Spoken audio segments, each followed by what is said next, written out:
The next one, if z is equal to 1 minus I whole cube into x plus I is a purely imaginary number for x is equal to x1, and if z is a purely real number for x is equal to x2, then x1 into x2 value అడుగుతున్నారు వాళ్ళు. So ముందుగా z అనే దాన్ని మనం చూద్దాం. z is equal to 1 minus i whole cube into X plus I. So 1 minus i whole cube అనేది మనం ఏ minus B whole cube లాగా ఎక్స్పాండ్ చేసుకోవచ్చు. దానికంటే కూడా 1 మైనస్ ఐ హోల్ క్యూబ్ అనేది ఈ విధంగా ఉంటుంది. 1 minus i whole square into 1 minus I.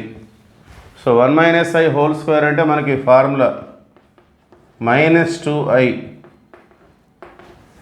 Okay, so 1 minus i whole square A minus B whole square apply చేస్తే మనకి -2iగా మారిపోతుంది. ఏ స్క్వేర్ అంటే 1, బి స్క్వేర్ అంటే ఐ స్క్వేర్, ఐ స్క్వేర్ అంటే -1. సో 1 - 1 క్యాన్సిల్ అయిపోతే రిమైనింగ్ అనేది -2ab మాత్రమే. సో ఇది -2i.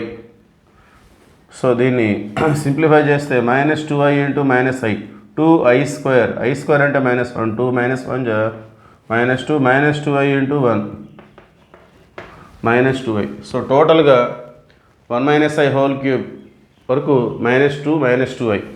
సో దాన్ని ఇక్కడ మనం సబ్స్టిట్యూట్ చేసుకుందాం. -2i into X plus I.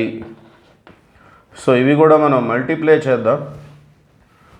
-2 into X -2x, -2 into I -2i, తర్వాత -2i into X -2xi, -2i into I -2i square, i square అంటే -1, -2 into -1 +2.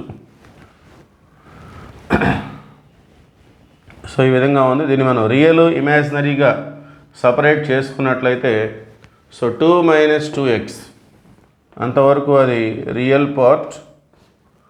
So imaginary I common తీస్తే -2 -2x. So టోటల్గా z అనే దాన్ని మనం ఒక complex నెంబర్గా real plus ఇమాజినరీగా express చేసాము. So ఇప్పుడు వాళ్ళు ఏం చెప్తున్నారంటే z అనేది purely imaginary. Okay, case 1 purely imaginary అంటే రియల్ పార్ట్ అనేది 0. ప్యూర్లీ ఇమాజినరీ అంటే ఇక రియల్ పార్ట్ లేదు అని. సో రియల్ పార్ట్ 0గా తీసుకొని మనం క్యాలిక్యులేట్ చేసుకోవాలి. అప్పుడు వచ్చేటటువంటి ఎక్స్ వాల్యూని x1గా డిఫైన్ చేస్తున్నారు వాళ్ళు. సో మరి రియల్ పార్ట్ అంటే 2 - 2x is equal to 0. So that implies 2 is equal to 2x. So 2 cancel అయిపోతే that implies x. So purely real part అన్నప్పుడు మనం x ఈజ్ ఈక్వల్ x1గా ఇచ్చారు. So x is equal to 1 వచ్చింది. That implies x1 is equal to 1. Okay, అట్లానే case 2. So if z is a purely real number for x is equal x2. So purely real number అయినప్పుడు x is equal x2 అవుతుందని చెప్పేసి అంటున్నారు.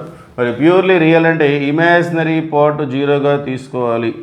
Imaginary part లేదు అని అర్థం. లేదు అంటే దాని వాల్యూ 0 అవుతుంది.